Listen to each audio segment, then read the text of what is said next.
Hello, everyone. I think we're going to get started. It is 12:30 here. Oh, sorry, 2:30. Gosh, 2:30. I'm so used to our normal, regular schedule time. 12:30, 2:30. Hope everyone's doing well.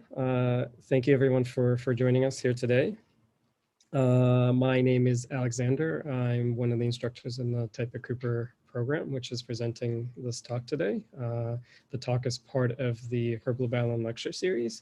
And the talk, as I'm sure you know, is called Nicolas Jenson and the Establishment of the Roman Type in the 15th Century Venice. For those who may not be familiar with us, with Type of Cooper, Type of Cooper is a postgraduate certificate program in typeface design with a dedicated annual lecture series, which is what we're here introducing. The lecture series runs within the structure of the extended typeface design program. But Type of Cooper also offers a lot of other type and typography related workshops. We also organize the Typographics Festival and Conference every year. The information or kind of more information about the program and the workshops that we offer can be found on our website. And I'm going to post that in the chat right now. I'm going to try to multitask because I normally try to do. So there we go. That's our website. You can take a look at this, some of the things we offer there. We are, as of today, we're kind of midway through the lecture series. We always have per term. As I said, this is part of the extended typeface program. We usually have 4 talks during each term. We have 3 terms in the extended program. This is the first term we started in the fall. We already have had 2 lectures and we have 2 more coming up. The next lecture is going to be next Monday, so 1 week away from today, on November 16th at 12:30 New York time, 12:30 Eastern time. Marina Shakur will give a talk titled "The Kaaba and Other Typographic Ornaments." It's a really interesting, fascinating type ornament system that Bram Dado designed. So Marina is going to give us a little bit of background on that type project and a little bit more background on ornaments. And then the next talk that we'll have, which will sort of close out the fall-winter program, is going to be on December 7th at 12:30, again, Eastern time, New York time. Sebastian Morligam will be here, and his talk is called On the Origin of Bold and Fat Faces. A look at the birth of these 2 interesting, important type styles. So check out the website for that. Register for those 2 events. I will add a link, 1 sec, to that. Okay. And I also wanted to add a note that we have an incredibly extensive archive of videos of the lectures that we've had going back about 5 years. And for that, I want to thank Heffler & Co. for the financial support of the recording of this lecture series. All of the lectures that we've had are available online. You can find them on the website that I just linked to, and also on our Vimeo channel, which I'm going to do in 1 second. So you can find a lot of the lectures that we've had, like I said, going back 5 years. This talk is also being recorded. This may be a question that comes up later on, but this talk is being recorded, will be edited and posted on the same, in the same places. It's going to be posted on the coopertype.org website. It'll also be in the Vimeo, and it'll also be available on YouTube as well. So again, wanted to thank Heffler & Co. for allowing us to do that, to build up this archive. But now it's my pleasure to introduce today's presentation. I'm really excited to see and hear this talk and present Riccardo Olocco. Ricardo is a designer and a researcher. He's a visiting research fellow at the University of Reading, where last year he completed his PhD called A New Method of Analyzing Printed Type, the Case of 15th Century Venetian Romans. And we're very lucky to have a copy of this thesis in the Lubalin Center's collection, which is where I'm currently sitting. and presenting or broadcasting, I guess, to you all. But we have a copy here, so if you get to visit us sometime in the near future when we're able to reopen, you can spend some time looking at this book. In the early 2010s, Ricardo lectured on typography at the University of Bolzano. And prior to that, starting in the late 90s, he was a freelance type and graphic designer in Milan and in other parts of northern Italy. He regularly publishes articles and lectures across Europe and is a board member of the Nebbiolo History Project. Ricardo is also a member and co-founder of CAST, the Cooperativa Anonima Servizi Tipografici, which is a cooperative that provides type and typographic services to a variety of clients. And they run an amazing, really, really wonderful blog that's on their website, but also on the Medium publishing platform. So if you haven't seen those articles, if you haven't seen that project of theirs, do check it out. You won't be disappointed. I'll post a link to it in chat so people can check it out. Without further ado, I will turn it over to Ricardo and let him take over. And thank you so much, Ricardo, and thanks everyone for being here for this talk. Thank you. So shall I share my screen? Yeah. Okay. So, Sasha, thank you for the introduction. You basically already said enough about me, let's say. And well, last year I completed at the University of Reading a PhD, and it was about the analysis of early Roman types, cut in Venice in the last decades of the 15th century. And today, in this talk, I will introduce what I think is the most important topic of my research. That is the role of Nicolas Jenson in the establishment of Roman type. So I will start right now. Okay. So this talk is divided into 4 parts, but I must say that the fourth, about the Jenson Roman, on the Jenson Roman, is the core of the talk.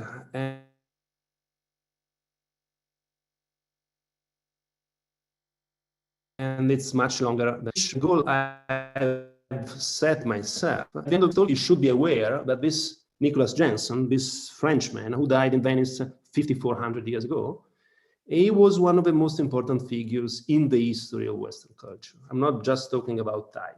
I'm talking about culture. So the first part of this talk concerns the methodology that I have developed during my PhD research. This methodology is based on photographic enlargements of printed types and on detailed analysis of the letter forms. And for this method, I take 2 kinds of images. First of all, I take photos of tiny portions of pages, placing a compact camera on top of a scale magnifier. As you can see here, magnifier, and both sit on the page. This method uses photographic enlargements such as this and this. In every image, we see a scale millimeter magnifier. The magnifier has a glass surface on the bottom with an incorporated measurement scale. The portion of page that is photographed is about 15 by 11 millimeters. In terms of type area, each image includes from 5 to about 15 letters, depending on the size of the type. As you can imagine, many enlargements have to be made for each font of type that is examined. Once collected, the images from the cameras are usually underexposed. They are edited in a photoprocessor where the contrast between the letters and the paper is increased. The step is taken manually with much care so as not to compromise the original shapes of the printed letters. Then the tilted images are rotated to be set upright. The best printed letters are many examples of each letters, as you can see. But charts produced with this method, a chart like this, gives no idea about how the type appears in a normal text setting. So to help understand how the type looks in a body of text, another kind of photographic enlargement has to be taken, where the objects are larger portions of pages, as seen in these images. Images like this give a clear overview of the type as a whole, in order to check letter spacing, vertical alignment, and angular alignment of the letters, if the letters are slightly tilted. These images are taken with a reflex camera placed on a tripod. The tripod has a removable center column that can be mounted horizontally so that the camera is face down with a lens orthogonal to the table where the book is lying. To ensure that we always capture a consistent area, a frame is placed on the page. You can hardly see the frame, so I have highlighted it. Every image is framed to include the inner rectangle close to its edges. The frame is a guide for the photos and provides a unit of measurement, because the inner rectangle of this frame measures 10 by 6.5 centimeters. That is the same aspect ratio of a photograph. With these two kinds of images, the one done through the magnifier and the one with the reflex camera, I can now organize all the book types in charts like this.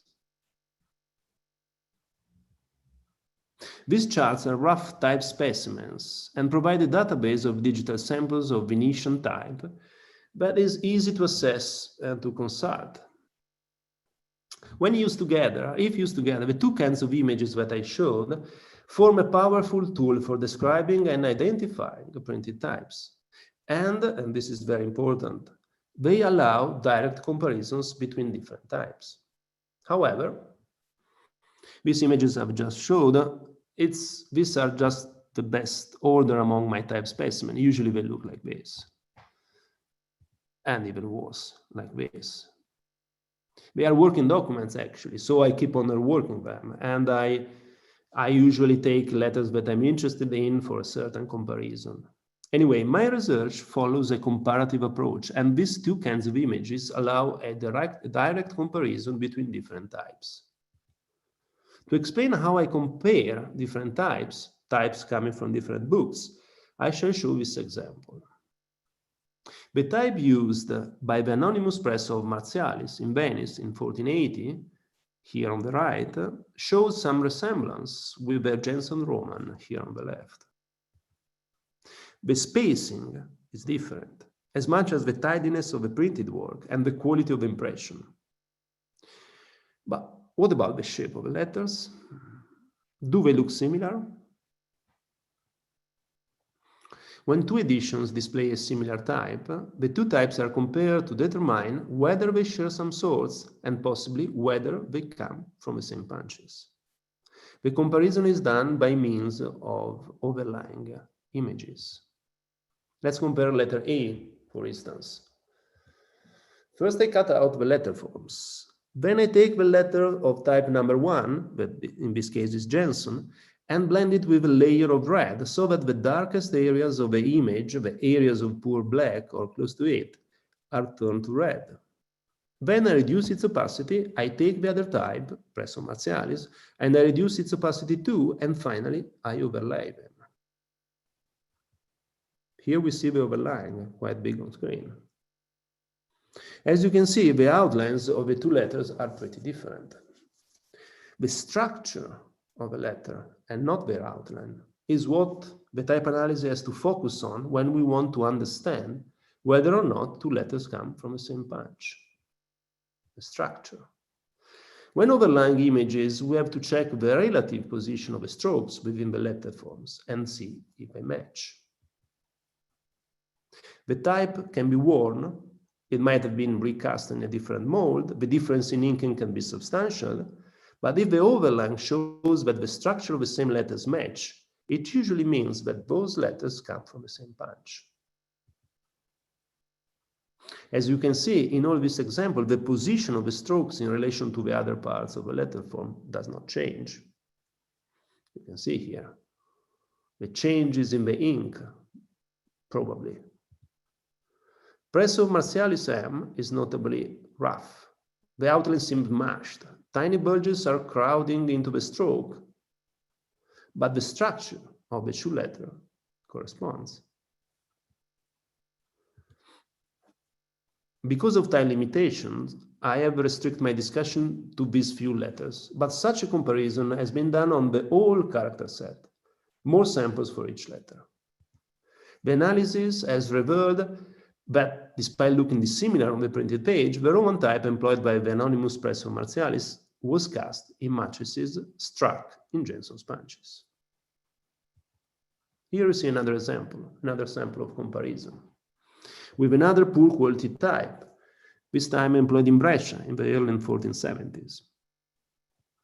Despite the dissimilar appearance on the printed page, the analysis reveals that the Roman type used by the Thomas Ferrandus, that is here on the right, derives from Jenson punches.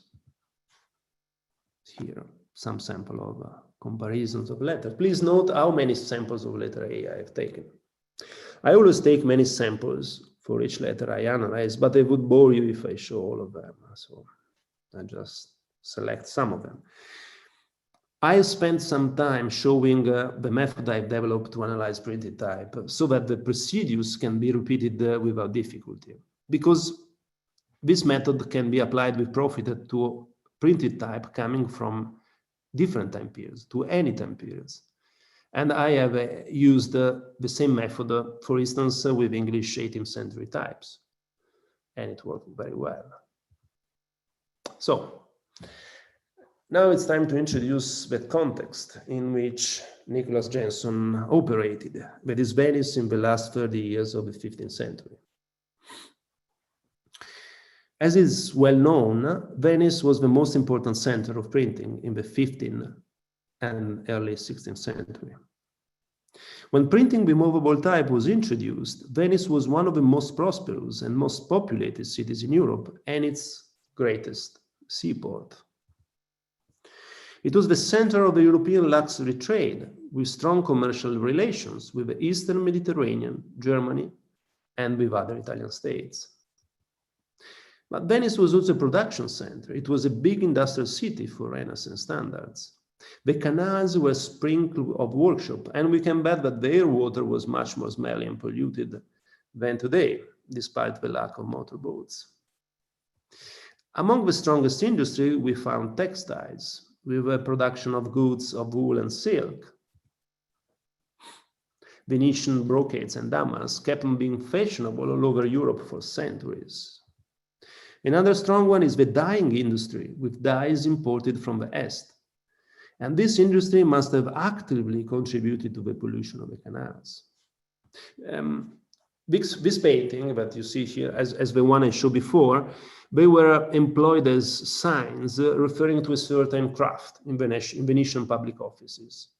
And they are both displayed at the Correr Museum in Piazza San Marco in Venice, as well as the picture that you're going to see now. This very famous image of Venice. Anyway, the printing of book could not find a more successful center than Venice. An easy access to capital and labor attracted the first printers. Indeed, the new business needed large capitals because printing books required a substantial investment with financial return diluted over time. And I like to think of Venice in the last quarter of the 15th century as the Silicon Valley of Renaissance book production, with a large amount of monetary investment and technical experimentation. Similarly to what happened in the Santa Clara Valley from the late 1970s onwards with a different technology, that is computers.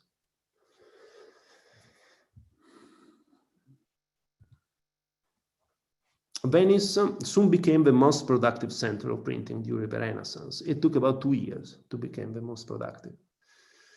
And at the end of the 15th century, about 13% of the total European production had been printed in Venice. That is 1 book every 7, more or less. But the bare number of the extant editions fails to give an exact idea in terms of amount of work, in terms of labor hours, in terms of type, ink, paper employed. Because an edition can be a small octavo, as you see here. This is even smaller, or it can also be a huge folio with 500-600 pages or more. And to give an idea, a folio format, a book in a folio format, is an incunabula in folio format is never smaller than A4 as a page size, and it can be even bigger than A3, as you can see here. And if we take the paper format into account, we will find that Venice's contribution to 15th century European printing was even greater. Indeed, 1,850 folios were printed in Venice out of a European total of 8,900. That is more than 20%. Moreover, Venice also had a wider and more successful distribution of books compared to the other European printing centers. Books were squeezed and bound in barrels or trunks. They were sealed and shipped on galleys along with other goods. Venetian books were able to reach every corner of Europe in large number, and today their share in the most important collection of incunabula is still substantial. This table shows the Venetian share in some of the main libraries in Europe. But this collection were mostly made up in the 18th and 19th century by collectors, basically, when most of these libraries start operating. And so, to try to understand the regional acquisition, the local acquisition around Europe of the 15th and early 16th century, Paul Needham, that is one of the most important scholars today for incunabula studies, Paul computed the share of Venetian books in the national incunabula census of 4 countries that, as he said, lie outside the heartland of Europe, which are Poland, Hungary, Spain, and Portugal. As you can see, the Venetian share in these countries' holdings is between 23 and 33%. Roughly 1 every 4 books acquired in these countries in the early period of the printing trade was printed in Venice. So, if Venice was to European printing what the Lakers were this year to NBA basketball, who was their top player? The top player was definitely Nicolas Jenson. He was the LeBron James of Venetian printing. And so this extraordinary character needs some introduction. Before focusing on this type, I will introduce the researcher. As often happens with historical figures of the Renaissance, personal information on Nicolas Jenson is scarce. We are lucky that his will survived, and much information is found there. Jenson was born in northeast France, probably around 1430, and started his printing office in Venice in 1470. Here he achieved a great success, and then 10 years later he died as a prosperous man. Most of the dates that you see in this small chart are hypothetical. However, Jenson's life can be divided into these 3 main periods. One of the great mysteries of early printing is about what Jenson did when he was a young man, when he was in his 20s. The story is that a royal decree was issued in Paris in October 1458 to send an expert engraver from the royal means to mines to investigate the new invention of printing books. And the story goes on that the director of one of the means recommended the engraver Nicolas Jenson, expert in punchcutting. The decree did not survive, as all the original documents related to the Paris means. And this story was often considered a legend, but it has recently become clear that there is some historical truth behind it, thanks to the painstaking work of Lotte Hellinger. Lotte is another very important researcher, scholar in incunabula studies. The decree was transmitted in several later sources, and Hellinger has thoroughly analyzed all of them, showing that the independence of some of the sources from each other, the difference in details, certain other differences, suggest that it's likely that a decree was indeed issued. So we are allowed to think that Jenson was actually traveled to Mainz and worked in one of the very earliest printing offices, probably with Peter Schoeffer, as Lotte Ellinger likes to think. We don't know the consequences of Jenson's act of industrial espionage, because we are talking about this, if there were any consequences. And we know nothing of Jenson's whereabouts before 1470, when he appeared in Venice, printing his first book. This is his first Venetian edition, Eusebius de Evangelica Preparazione, printed in 1470, probably in May of that year. In Venice, during his 10 years of activity, Jenson was unsurpassed as a businessman by any of his competitors, and he constantly worked to expand his financial base and his business connections. Jenson's first type was his famous Roman, that I will soon discuss at length. In the early 1470s, Jenson published mostly classics, humanistic texts, and booklets of devotional literature. He renovated his company around 1474.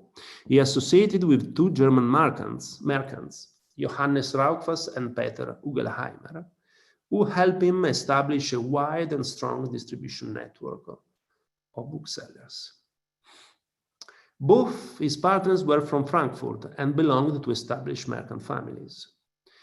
And the idea that Jenson had many connections with people from Frankfurt and from the Rhine region, where Mainz is another hint of the fact that he probably had business with them during in the first years of printing, in the end of the 1450s or beginning of 1460s.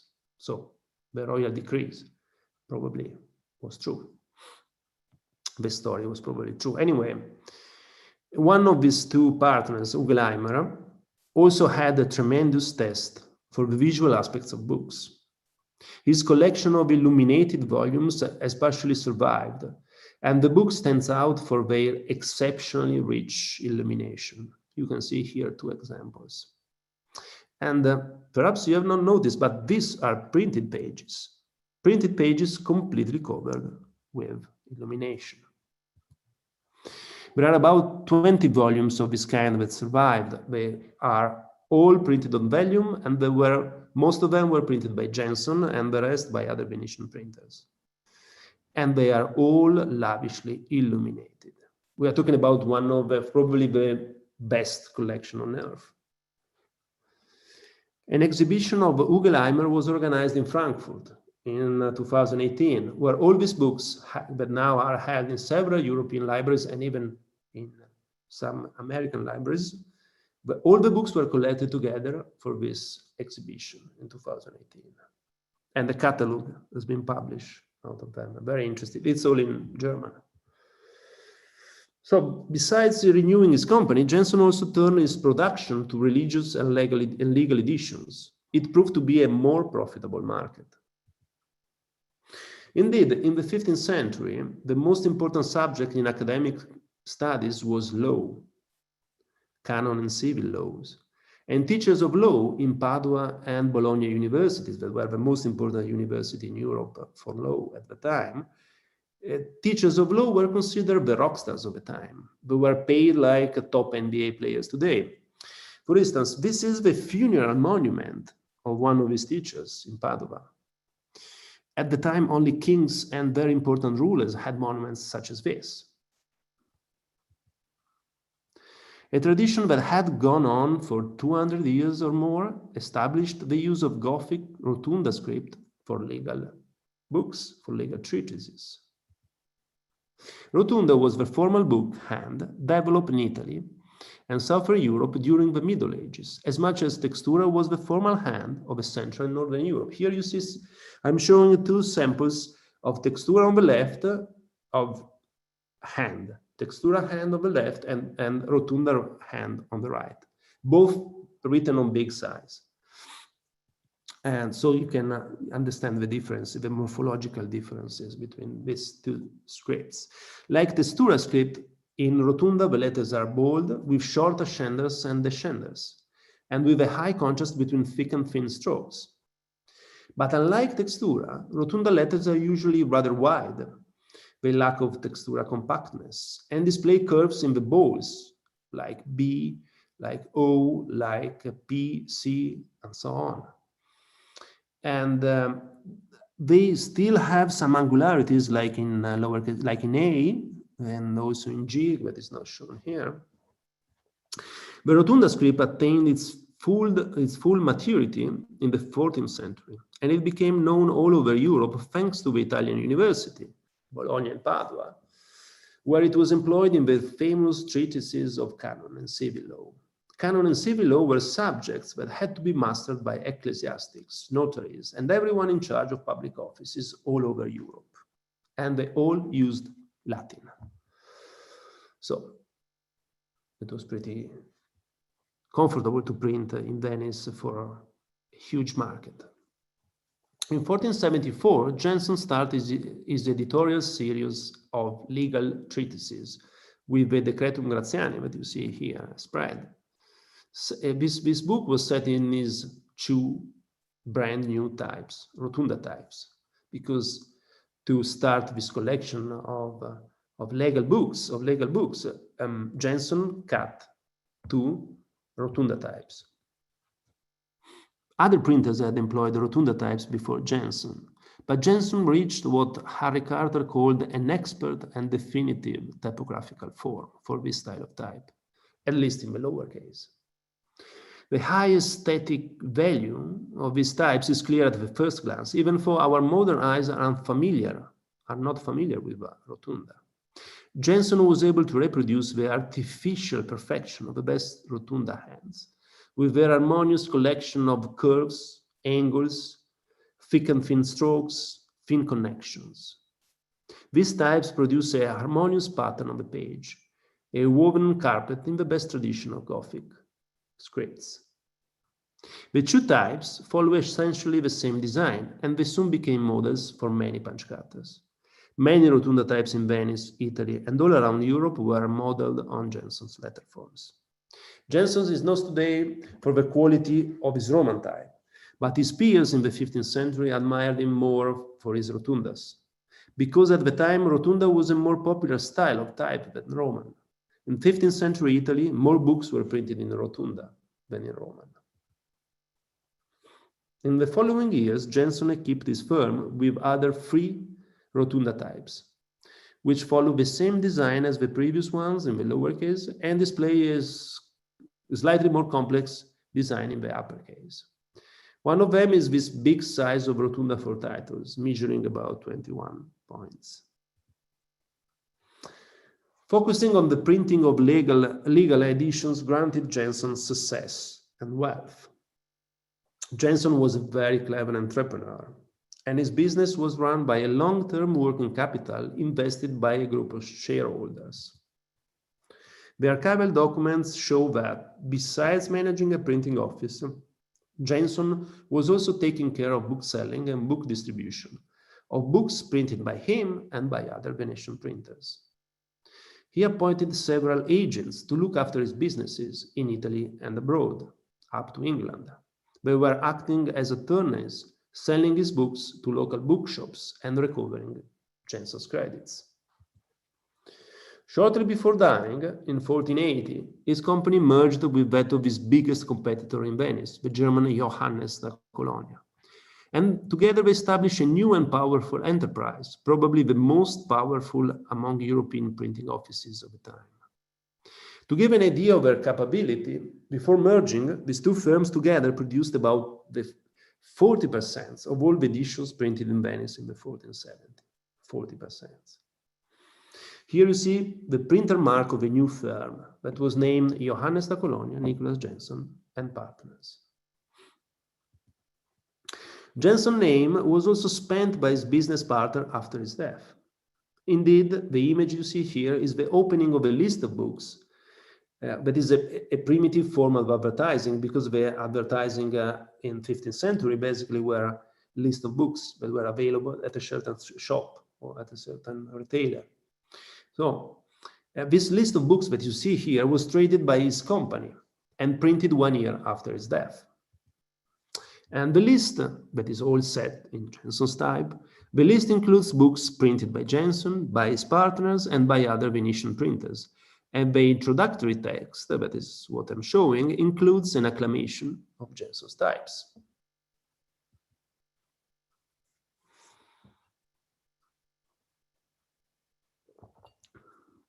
Finally, we have reached the main subject of this talk. Jenson's Roman type is his most impressive achievement. The reason why his name is still known, even beyond the bibliographical circles. Looking at it in detail, the Jenson Roman has relatively long ascenders and descenders. The X height is less than 40% of its body. And the type size is about 16 points. Here you see the character set. Of course, they were using long S in the beginning and in the middle of the words that you see here after this round S, the small S. This was customary until the end of 18th century.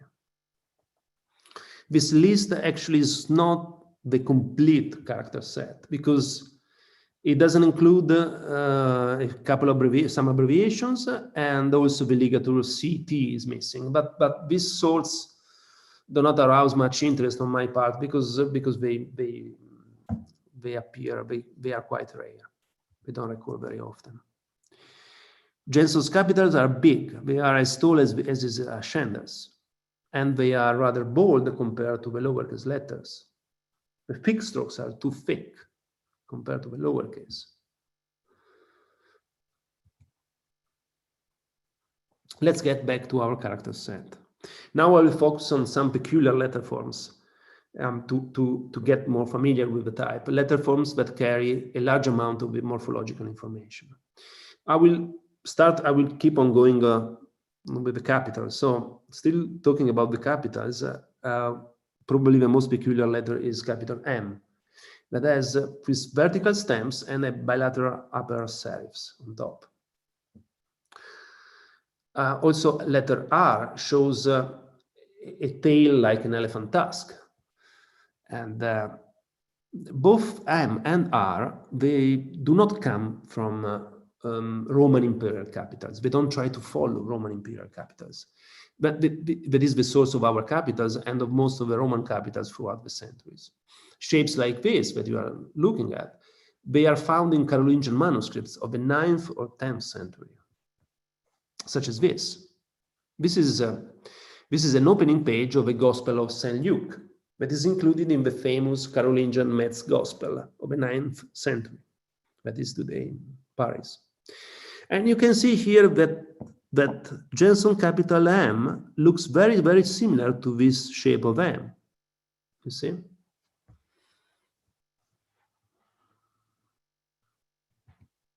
However, what is most interesting in Jenson's type is the lowercase. And looking at the lowercase, the most peculiar letter to our contemporary eyes is definitely letter E. Letter E has an oblique bar that slightly extends to the right of the ball. This is clear in some instances of particularly fine printing of this letter.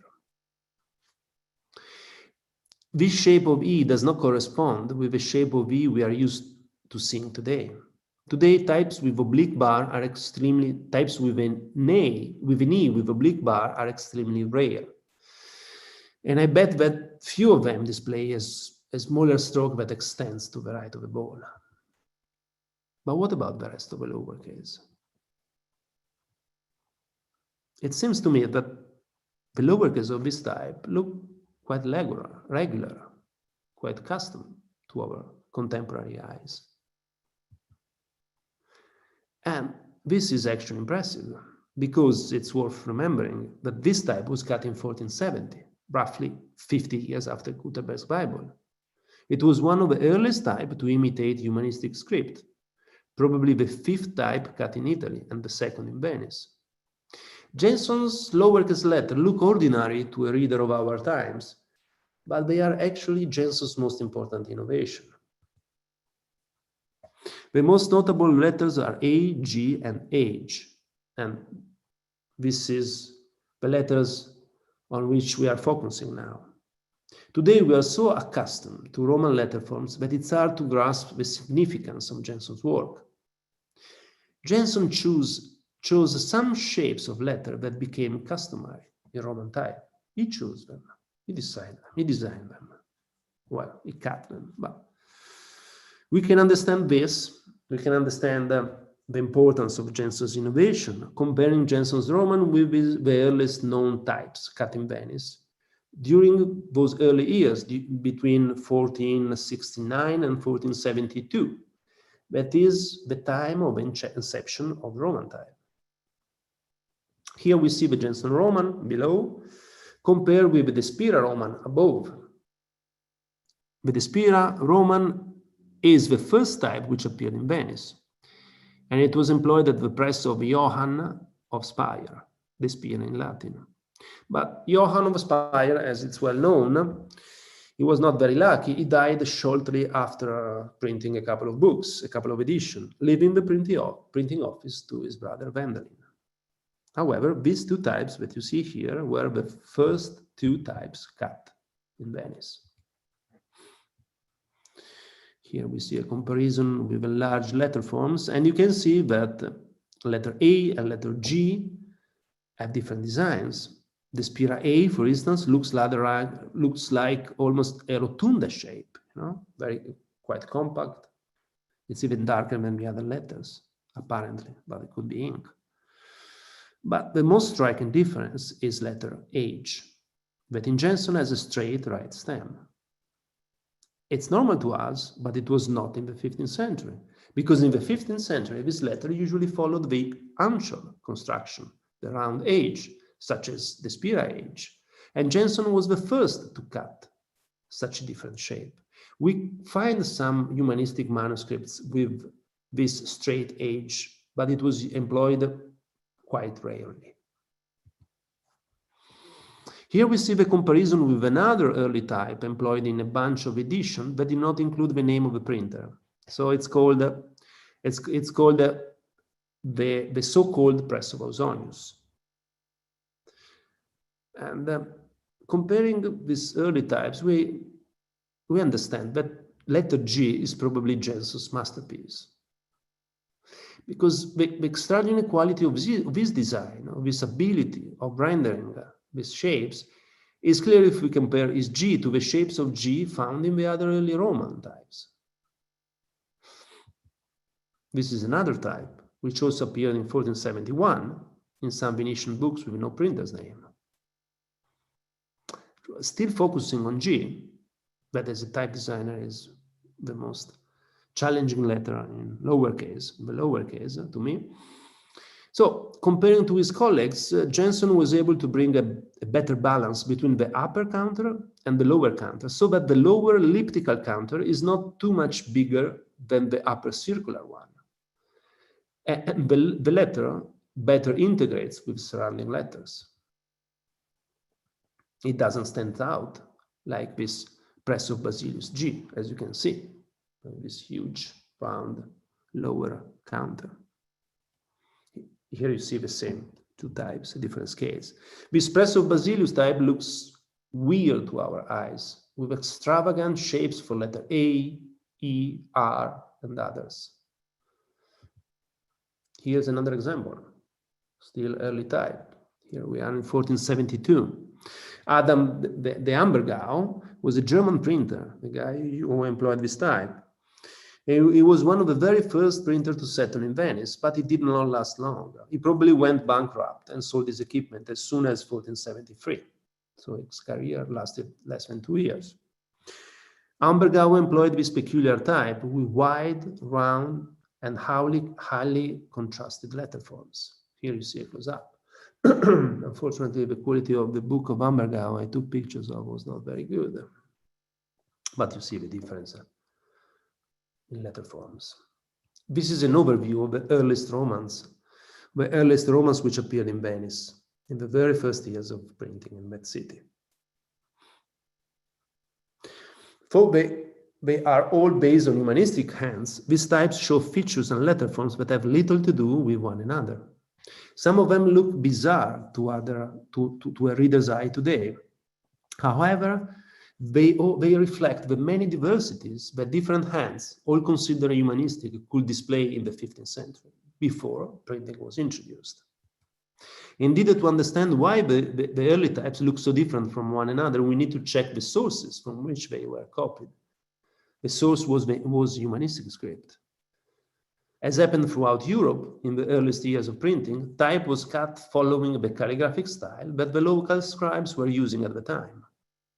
In 15th century Italy, the humanistic script was the fashionable handwriting style of a political and cultural elite. It was traditionally employed, but not exclusively, to copy classical authors. Rotunda hand was much more common, but it was not the script of a political and cultural elite. It was not the script of the customers of printers, basically. But humanistic script was never codified nor uniform before the establishment of printing. It was the stabilizing influence of printing, as many historians have claimed, towards the end of the century, that produced a certain uniformity in the humanistic hand throughout Italy. In the late 15th century, humanistic script was still developing. It was a very young style of writing compared to textura and rotunda, which had been fully established 2 centuries earlier. Before the establishment of printing, we can find many variations in the letter forms of humanistic hands, even among scribes working during the same years in the same territory. We can see this variety in the 4 manuscripts I'm showing now. They are held at the Padua Episcopal Library and were written by anonymous scribes operating in Padua between 1450 and 1475, so just before the inception of printing in Venice, or right contemporary to it. So this is the second example. Please focus on letter A and G. Can you see how different letter A and G look from one another, from one manuscript to another? Look how different these samples, these samples are, and they all belong. They are all considered humanistic script, or better, they are all considered the Venetian variety, the Paduan variety of the humanistic script. So it's already a subcategory. And despite this, they are very different from one another, because humanistic script was basically a kind of label where historians have put all the types that were not rotunda, basically. So, going back to Jenson's character set, we now look at his lowercase letters under a different light. Jenson rendered letter forms from the humanistic hand that had to become the standard. Jenson defined a standard for the design of certain letters, which, as we have seen, was significantly different from Spear's and from other types of the early 1470s. But he also set a standard for the proportions of letter, the general widths and the relative proportions of the elements within the letters, and for the design of details like serif and terminals. The extraordinary quality of Jenson's design did not go unnoticed among his peers. A sign of immediate success of Jenson Roman is that he was employed by several other printers. Fonts derived from Jenson punches are found in books of many printing offices starting from 1471, so 1 year after Jenson started employing it, and covering a period of several decades. This is an important discovery on my PhD research, evidence of a widespread dissemination of types. It's extremely important for bibliographers. The analysis of a Jenson Roman and of the many types that bibliographers recorded as resembling the Jenson Roman. This analysis has revealed an intense trade that has not been previously documented for such early times. This is the list of printers who employed the Jenson Roman in the 15th century. The Jenson Roman is found in books printed by more than 40 printing offices before the end of the 15th century. Besides Venice, we find it in Ferrara, in Parma, in Brescia, in Bologna, in Brescia, Milan, Turin, and some Piedmont towns. This is just another way to render the same data. And we can see that the spread was particularly intense in the 1470s, during Jenson's lifetime, when about 20 presses employed it. For this reason, I hypothesize that Jenson sold or leased cast type to other printers, and in some limited case, sets of matrices too. So, following his achievements as a designer, or better as a punch cutter, and as a printer, and as a businessman, Jenson is also accountable for initiating the trade of type as early as 1471, at least in Italy. Here we see some samples of a Jenson Roman employed by other presses. This is an early printing office that opened in Mondovì in Piedmont, and they employed the Jenson Roman. More samples. I have checked all the samples, of course, comparing as with the same method that I showed before. And again, more samples. You see, I choose some key letters so that you can recognize the pattern of these letters, the design of these letters.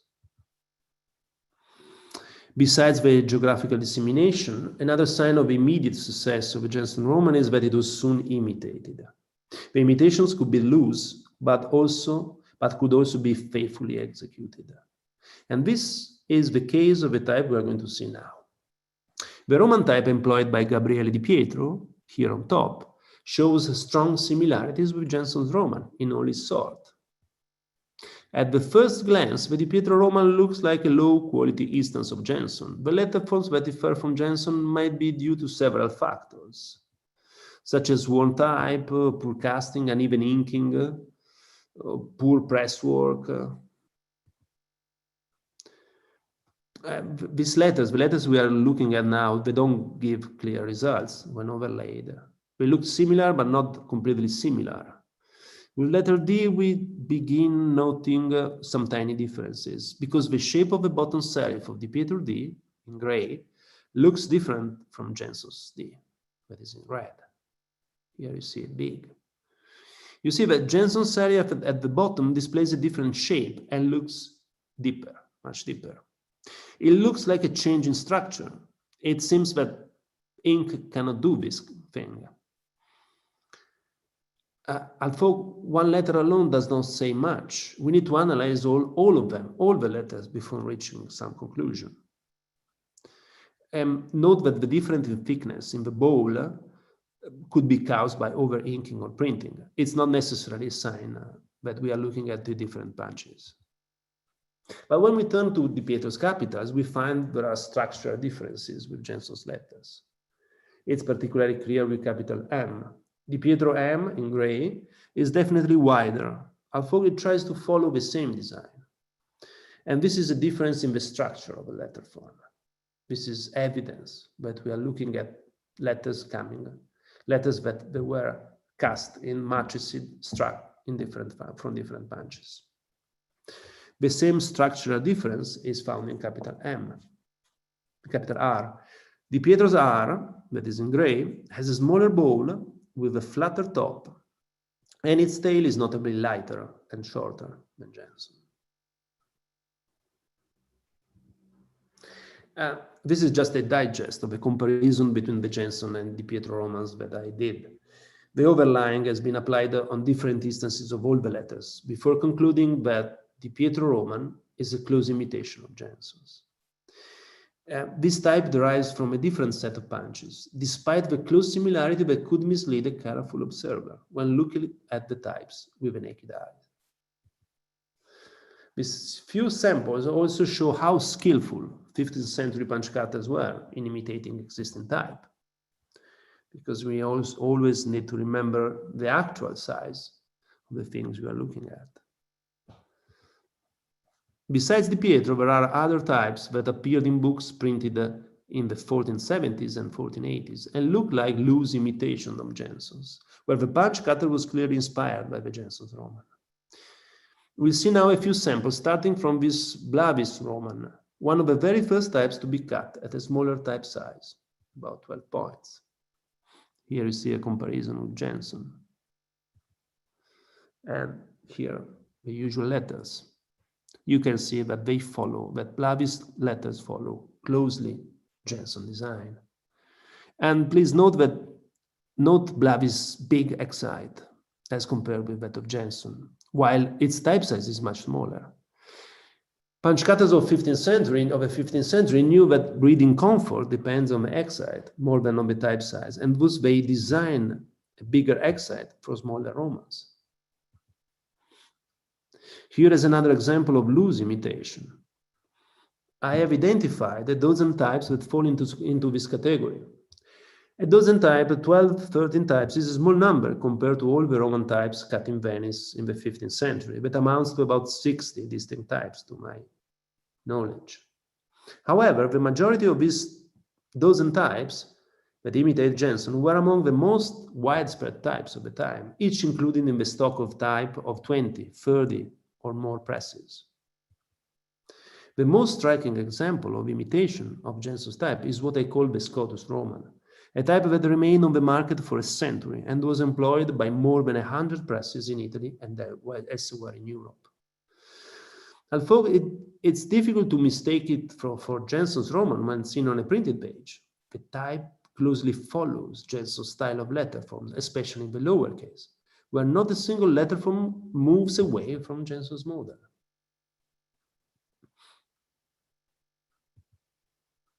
Here you see the same type, what I call the Scotus Roman, employed in Paris 50 years later. This is by far the most popular type of the Renaissance. However, looking at it from an historical perspective, the most influential among the loose imitation of Jenson's Roman was the type that Francesco Griffo cut for Aldus in the mid-1490s, the famous De Aetna Roman.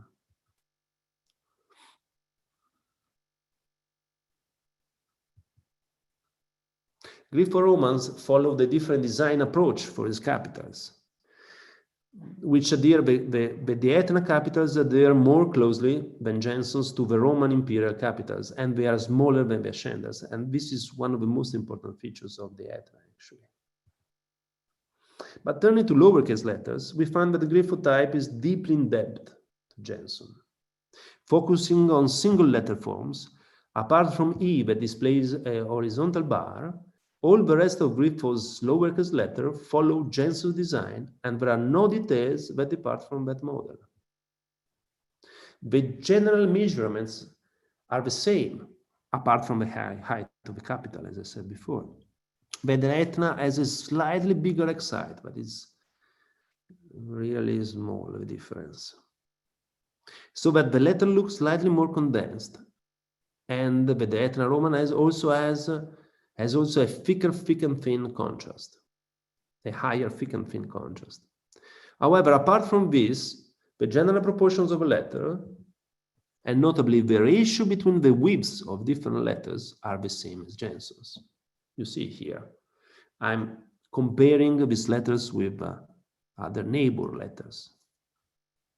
You see that, yeah, Jenson A is slightly wider than the Aetna A, but the rest of the proportions match. And also, if we take the terminals on top of A, C, F, G, and R, we see that Griffo designed them differently from one another, exactly as Jenson did. In letters A and R, the terminal looks abrupt, like a mark left by lifting a pen. In C and F, it's more a regular drop-like terminal, while the ear of G is made by a straight stroke. Griffo just followed Jenson's design. As it's well known, the Aetna Roman became the model to follow in Paris after 1530. French punch cutters followed Griffo's design, and so, ultimately, Jenson's design choices. and developed it at different type sizes. If the legacy of the Etna was not clear, they made an explicit tribute to it by cutting a capital M without an upper right serif, as we can see in Griffo's type. Perhaps you have not noticed it, so I'll show it again. Can you see this? That the Etna M lacks of the upper right serif. These Romans I'm showing here, employed by Estienne, are attributed to Vervliet to Maître Constantin, a mysterious punchcutter about whom nothing is known. He was probably the one who introduced this style of Roma, who introduced the Etna, basically, canon in Paris. And his types were soon widely imitated, and they are today considered the foundation of French 16th century Romans, which through their best known exponent, Claude Garamond, remained in general use in most of Europe until the mid-18th century. Thus, through the work of Griffo and French punchcutters like Garamond, Jenson's design choices in the lowercase letters became the basis of Roman type for the following centuries. The only exception is E with horizontal middle bar, introduced by Griffo. All the Roman lowercase letters to this day have been designed on the same framework of Jenson. Although changes in design parameters have produced different designs, such as proportions, thick and thin contrast, angle of stress, treatment of details, the basic structures, the skeleton of the letters today is still Jenson's. Given how early this type was cut, 1470, and how different it looks from the types cut in those early years, it seems to me that there are grounds for considering Jenson among the main contributors to the history of Western culture. Jenson was able to find the definitive typographical shape of a lowercase letter, except for E, at the first attempt, as early as 1470, roughly 15 years after Gutenberg had begun the printing trade. It was a majestic step in advance. It's like if in 1984, Steve Jobs had released the Retina MacBook instead of a Macintosh, to give an example, a funny example. I cannot locate any other figure with such a groundbreaking impact in the history of the graphic arts. For instance, Leonardo and Raffaello are minor figures in the history of painting compared to Jenson's status in the history of type. Leonardo's Mona Lisa is considered an archetypal masterpiece of Italian Renaissance. And today it's probably the best known and the most admired painting on earth. But despite the many portraits it expired, despite its influence in the history of paintings, despite the many portraits it expired, the influence, its influence in the history of painting is little compared to the influence of Jenson's Roman in the development of Latin letters. Thank you.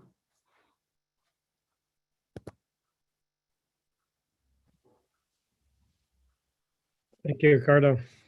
So much stuff to process. There's a lot of really good questions, and I'm going to try to go through, and I apologize in advance if we don't get a chance to ask someone's question. We're going to try to, do our best, and I'll try to consolidate some questions, but lots of stuff to think about. And it's also really nice with these online events of the kind of audience that we have, and there's a lot of really interesting back and forth questions being answered in the chat, which is really lovely to see. There's lots of amazing experts in the audience watching this. So thank you for everyone who's chimed in and answered some questions that we've had.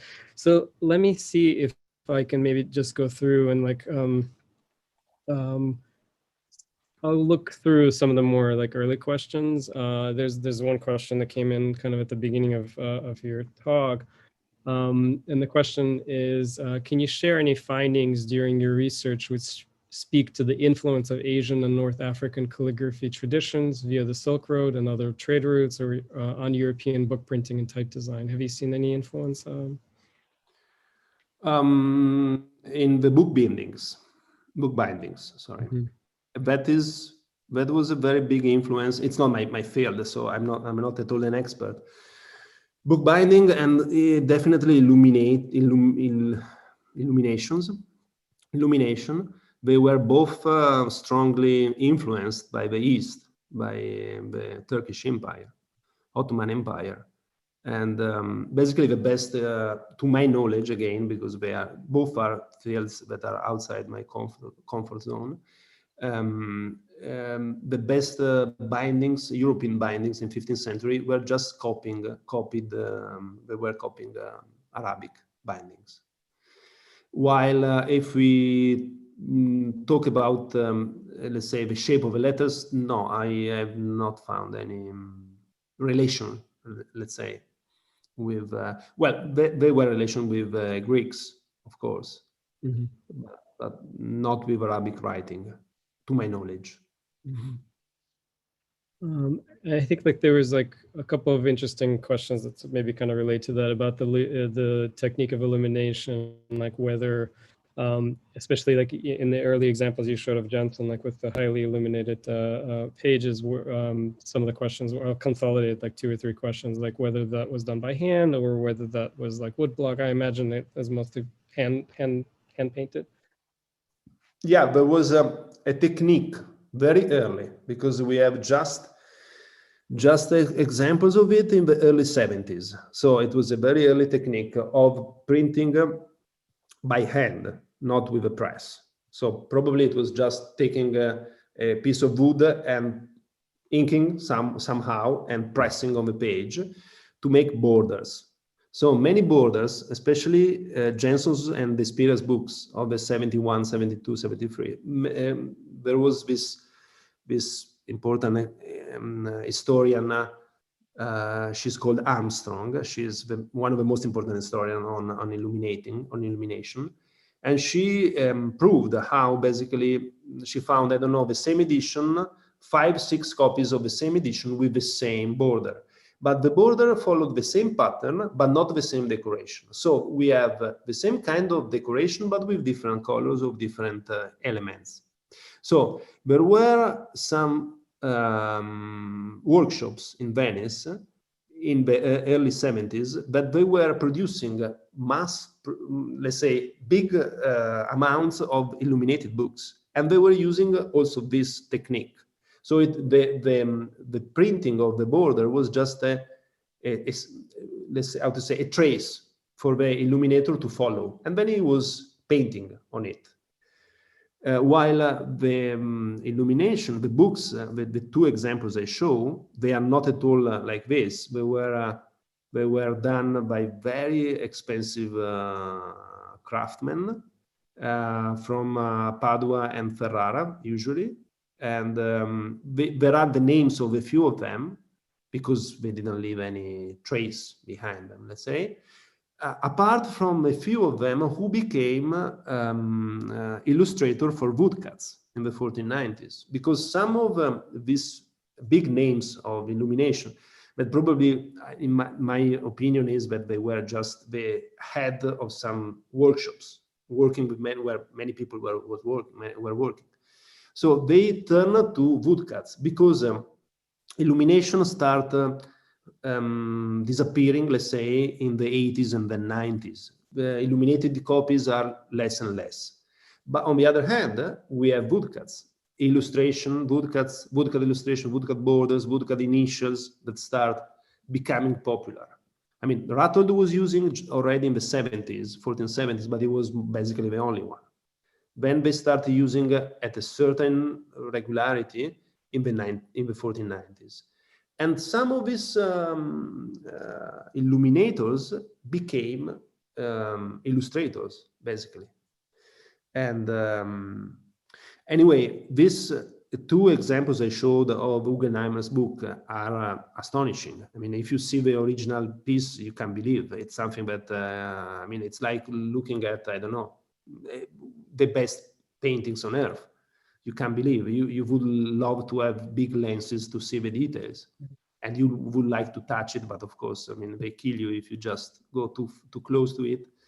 And they are really they are considered the best collection of illuminated volumes on earth, basically.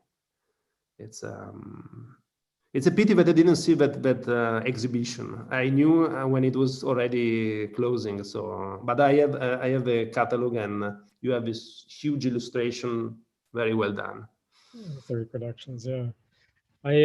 There was sort of a question as you were saying. It's like because Jenson was essentially not just the punch cutter, but he was also publishing. Like, do you have a sense of like the scale of his workshop, and maybe even like a sense of a scale of like what a typical punch cutter, like it is a solitary like profession, but it's also not solitary, right? Because there's like apprentices. Like, do you have a sense of how many people might have worked with him? Well, I like these questions, first of all, because they are covering parts of the things that I decided to leave out, because otherwise I would take an hours to. Well, so first of all, the size of Jenson's workshop, but here I'm focusing on printing workshop.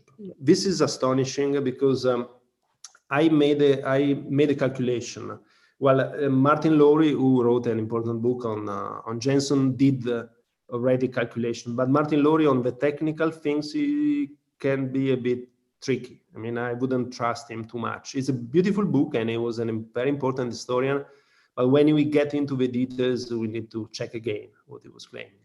So basically, we have evidence from the books he printed that, and we just follow the books that were dated. So the books that were signed, that have Jenson's name, and they have a date. So in 1477 and 1478, if we just count the amount of books that survive, the number of pages of each of these, I mean, the size, this page size, the number of pages, and we think that each of these edition was printed in at least 800 copies. Jenson probably printed many more than 800. The only archival document that gives the print run of Jenson, it was a vernacular book, so probably not very popular, and it was 1,000 copies. So 800 copies is very conservative as a figure. Anyway, if we give to this amount of volumes in 1477, 1478, 800 copies each, we basically conclude that he was running between 12 and 15 presses all the time. So we are talking about, one of the biggest printing office before the 18th century, one of the very biggest before the end of the 18th century. But on the other hand, we don't know, because we don't know if he actually had such a big workshop, because my suspect is that he was, in part, he was printing on his own workshop. In part, he was printing in others' printer's office. So this is my suspect. There is no proof for this. But that is just a suspect that comes from a relationship he had with this other French printer, Jacques Lerouge. But they had this strange relationship. Lerouge was printing for Jenson sometime. So we know this, that he was printing for Jenson sometimes. So the idea is that he could have borrowed presses from other places. Of course, he must have been an incredible, how to say, very good in controlling, because if he was printing, a part of the book here, another part of the book 500 meters, a kilometer from here, I need to check that everything works well. I mean, it's quite a complicated thing. This is about the size of a printing office. About punch cutting. My idea is that Jenson cut is Roman and is 2 rotundas, the one that I showed in 1473. This is they were probably cut by him because he had time to do that. I mean, he was not overwhelmed by his printing work like it was in the following years. The other 3 rotunda types that appeared between 77 and 79, I suspect that he couldn't have the time. I mean, I can't believe that he was running 15 presses. He had a family. He had 3 daughters without the wife. He had a family. He was running 2 companies basically, and he was acting as a bookseller. he was going around, checking with agents if all the credits he had, and on top of this, he was cutting other free types. I have a suspect that at that point he was so rich, so famous, that he just directed somehow or gave instructions to other punch cutters to cut the types.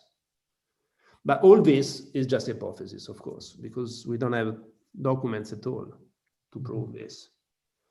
Do you know if, I'm assuming the answer is no, but do you know if this is also a question in the Q&A, but like, were there any surviving punches from Jenson? No. Sorry, but I need to check where I put my charger, sorry. I'll look for it.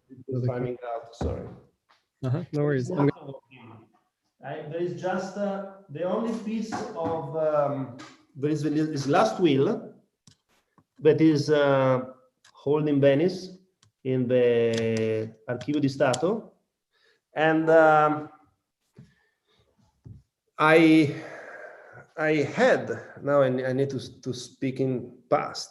I had an appointment with them to go and take pictures of this will.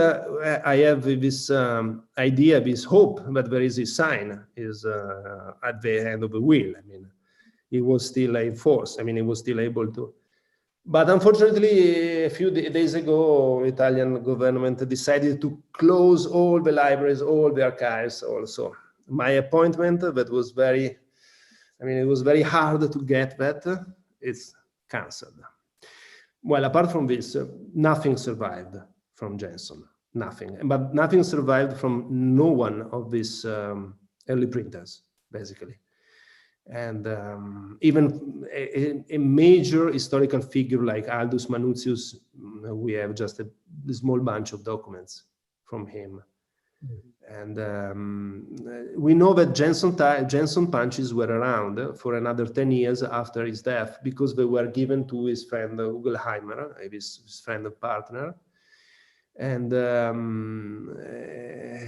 but we don't know what happened after that. I mean, it's nothing survived. So it's quite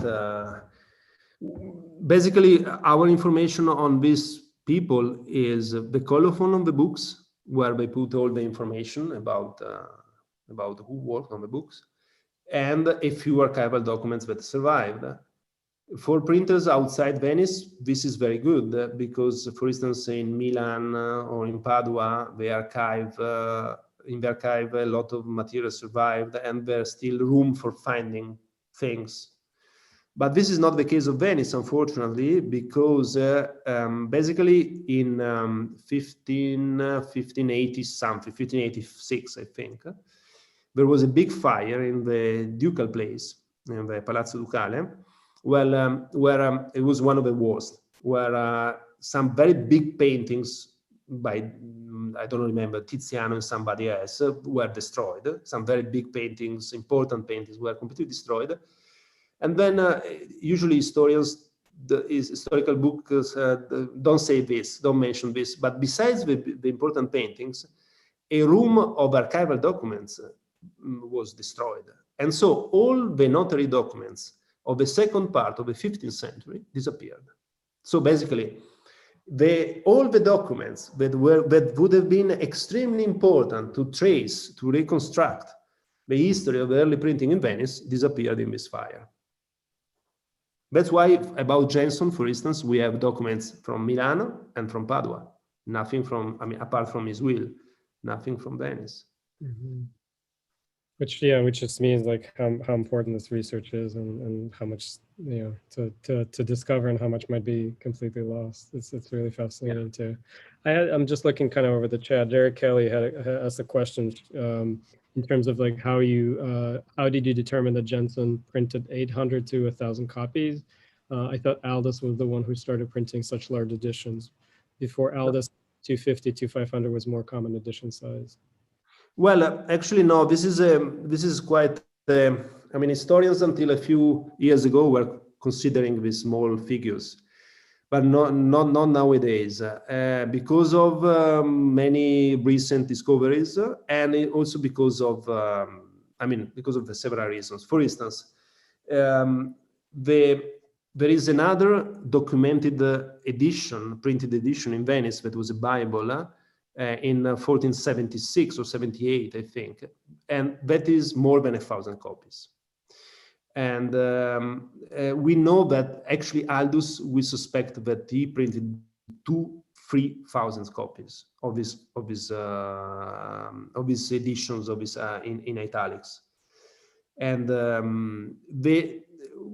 what is coming out in the past, what is coming out in the past years, is that historians have been extremely conservative in the number, in the print runs, and also extremely exaggerated in the prices for these books. There is a very important research done by Cristina Dondi and Harris, Neil Harris. He's English, but he works in Italy. Dondi is Italian, but works in London. So they basically, and they are two extremely good bibliographers and historians, and they are studying this account book of a bookseller in Venice. But basically, this bookseller, it's called De Madis. This bookseller wrote down all the books that he sold every day for 4 years, between 1482 to 1486. So we know how many copies he was selling, how much they cost, and many other information. This document has been known since the beginning of the 19th century, but it's extremely difficult to analyze. It's extremely complicated, both because it's a account thing. I mean, you need to have a certain knowledge to understand this, and because it's just a list of books. So if you don't know really well what you are talking about, I mean, it's a huge puzzle. It's taking more than 10 years to be scholars to get to complete this work. I mean, but what they realized is that basically book was a commodity that didn't cost so much. Of course, big legal books like the one we saw, especially with lavish illumination or with an incredible bounding, they were extremely expensive. They were more expensive than a car today, definitely. But there were also books that they could be affordable to almost all the segments of people, not just the rich, almost all the segments of people. Of course, I don't know, a certain craftsman was interested in a vernacular novel and not in a legal treatise. Of course, the legal treatise was, I don't know, 50 times the vernacular novels in terms of size and price, basically. So it's the question of the print run is not at all completed. Let's say it's not. Some historians are not do not agree with others with each others, and but I think that it was underestimated so far. Mm-hmm. I'm going to try to combine. There's a couple of questions about. There's a question earlier about the relationship to Peter Schoeffer, or like what connection might be between Jenson, and then like a second part of question combining a few is the relationship between like some of the calligraphers, the humanist writers like Poggio Bracciolini and Savito, perhaps Bartolomeo Savito. And then also the Padawans. So like in terms of the relationship, like yeah, their influence on him and maybe vice versa. Yeah.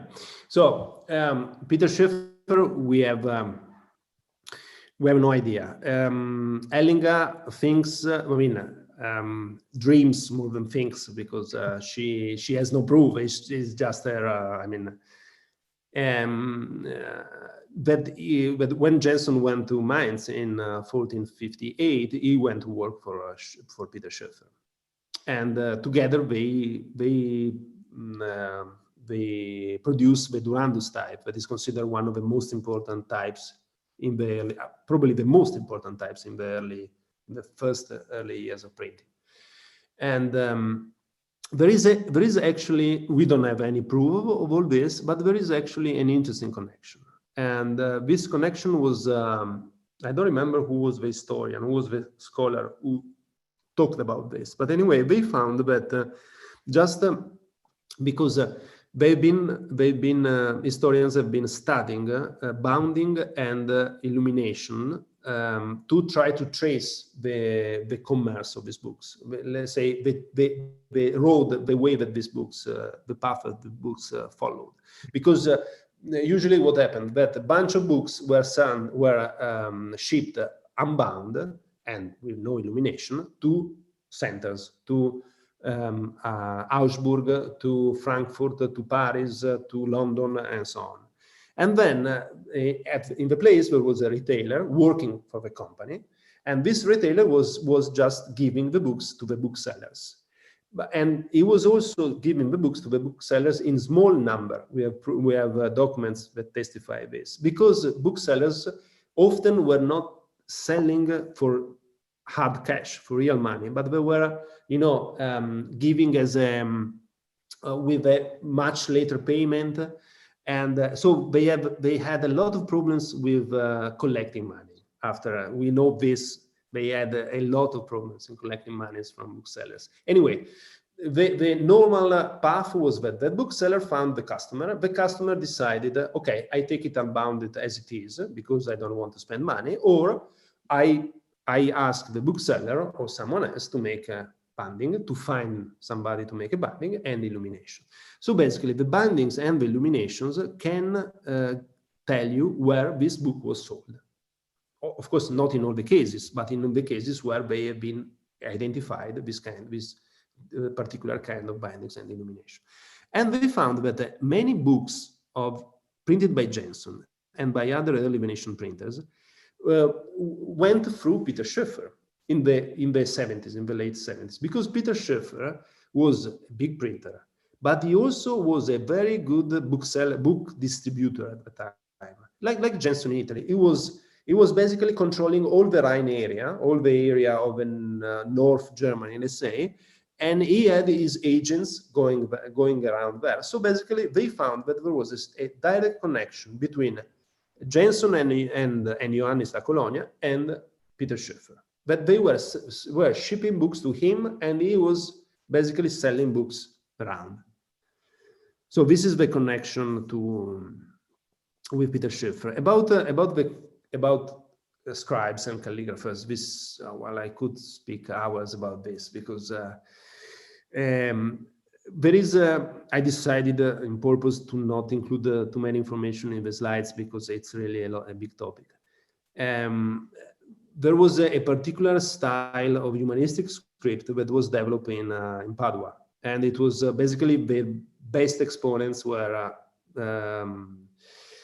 Bartolomeo Sanvito and Felice Feliciano. They were the most important trendsetters, let's say, and the other calligraphers copied them, really followed their trends.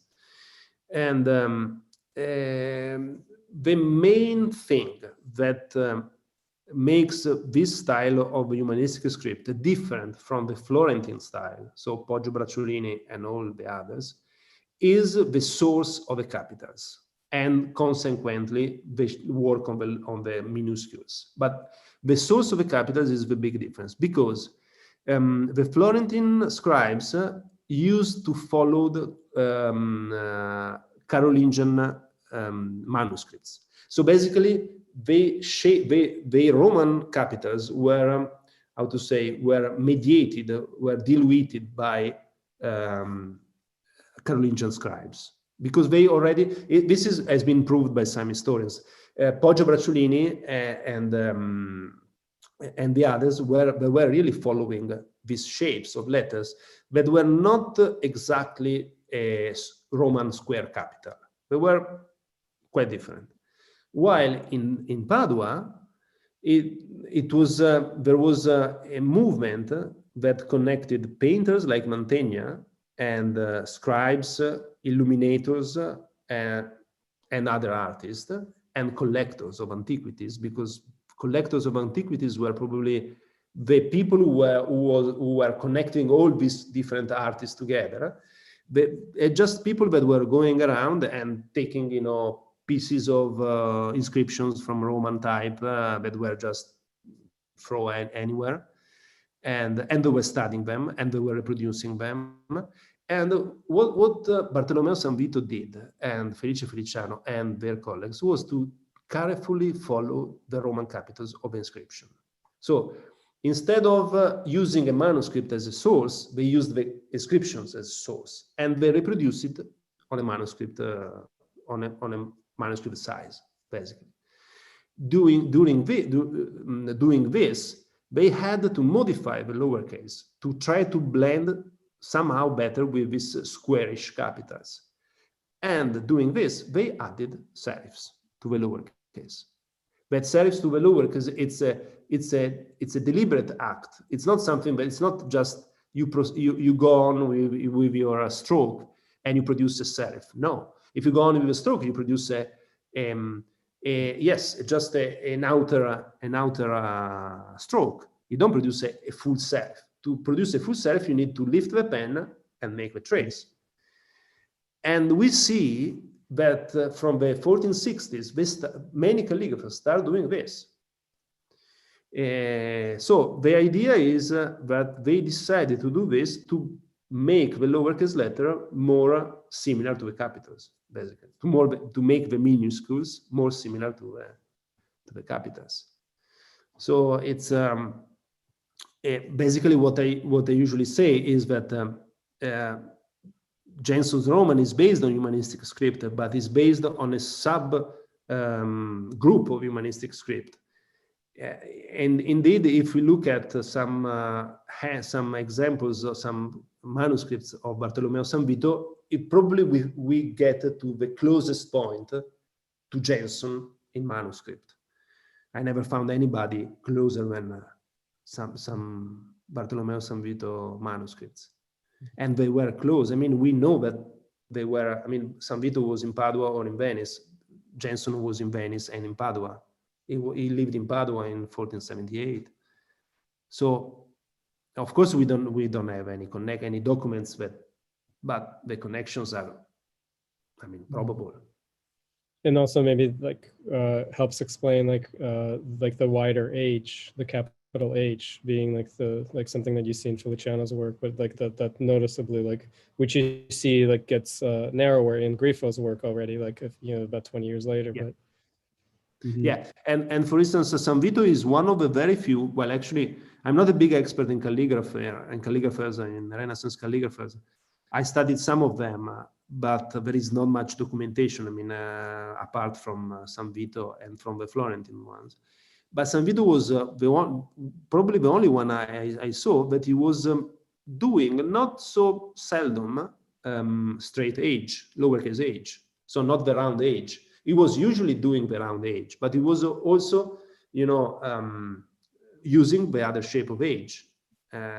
So this is another connection that could be between them. Mm-hmm. And you also mentioned how influential Jenson's work was on Grifo, because there's so many details that are so remarkably Jenson's ideas. But the one big shift is the change in the angle of the lowercase e, the bar. Do you know was that just Grifo as an artist, as a designer, looking and saying that detail could be sort of more regularized if the letter came down? Yeah, I think so. I really think that the Etna Roman was an incredible typeface. I mean, I'm a big fan of this type, and I think Grifo, with the help of Aldus, because I like to think that Aldus was extremely into the subject, and as a matter of fact, the other types that we know that Grifo cut were not as good as the Etna. And perhaps even Bembo was involved, because Bembo was working with Aldus, and it's really an exceptional work. I mean, the Etna is incredible. The proportions of the uppercase of the capitals comparing to the ascenders is simply perfect. I mean, it's the same if we talk about the relationship between the letters or the width of the letters. I mean, the height of the X height and the width of the letters that are slightly more compact than Jenson's. But the point is, if you give me two cases of type, one is the Etna, one is Jenson, use what you prefer. I would use the Etna, of course. But if you ask me, which is the most important, for in the history of type, I would say there is no competition. Griffith did and Aldous did an amazing job in how to say, perfectioning, in making it very almost perfect. But all the rest of the job was done by Jenson. It's so I think it's really an incredible step in advance, as I said before. It's incredible what he did. I mean, if we think that these letters were not developed just automatically, he decided certain shapes, and those shapes are still there.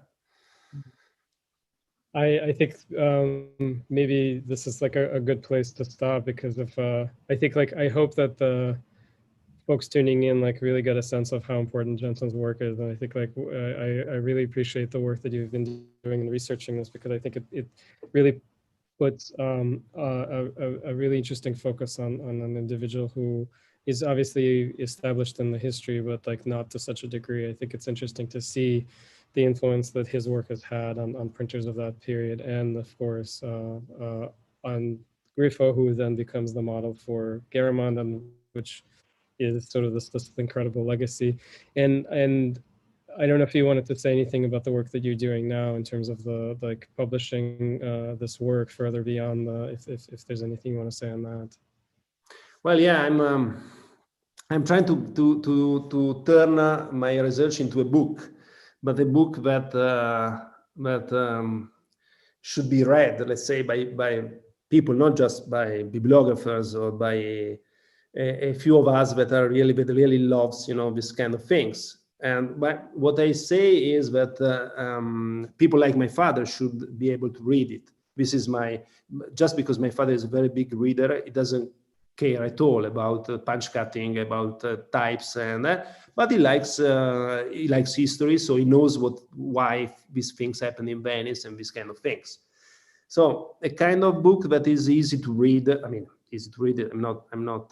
This is exaggerating, but is anyway easy to assess. That you don't need to be an expert of. And this is pretty challenging, and then I need, of course, to do it in between of many other things. So I hope that in about 1 year it should be going into but differently from the thesis, that is a thesis, this book is something that is even affordable as a price. I mean, it's I have a publisher, and we have already more or less decided the format, the size, and so to stay below a certain price and these kind of things. So this is my plan now, is to publish a book where I will discuss about the things I discussed tonight, and also a bit more on a subject that I just mentioned tonight, that is the distribution of types. The commerce of types. That is actually a very important topic for bibliographers, because basically there were before my research there were very few evidence of this commerce, of this trade, and while just my research on Venice, and I don't know what would happen if somebody else would do it on Cologne or on Augsburg or other big printing centers. I'm sure that they would just show that most of the types were traveling around. I mean, it's the idea that as it has been, the major of established idea for many bibliographers for many years, the idea that every printer has their own type is absolutely crazy. I mean, type was a commodity, and at the end of the day, the printer needed to sell his book, not to, he was not an artist doing fancy things. He was a businessman, first of all, so he didn't care if. He had to print his books. The type was, of course, some of them, like Jenson, like Aldous, were extremely how to say, they were aware of the importance of the type, they were discussing the shapes of letters and all these kind of things. Others didn't care at all. Yeah. So anyway, my plan is this, to turn my thesis into an affordable book, let's say. Something really to look forward to, and so for folks watching, like, keep an eye. Do check out the cast blog. Ricardo has written a lot of about Jenson, so you can kind of go into like greater detail about they're very accessible, beautifully illustrated blog articles. So if you wanted to kind of get into like more of the nitty gritty around Jenson, like check out that blog, look for this book. The recording of this video will be available probably in about a week. It'll be on YouTube, it will be on Vimeo, it will be available through our website. So keep an eye on that. Thank you again, Ricardo, for sharing your deep knowledge on the subject and sharing it with our wonderful global audience. And I'm glad everyone can be here with us. I hope everyone has a great rest of the day or rest of the week. Stay safe, stay healthy. We'll see you all hopefully next week, next Monday, and then in December 7th as well. So be in touch, stay well, be healthy. Thank you again, and see everyone. Thank you. Bye-bye. Thank you. Bye-bye.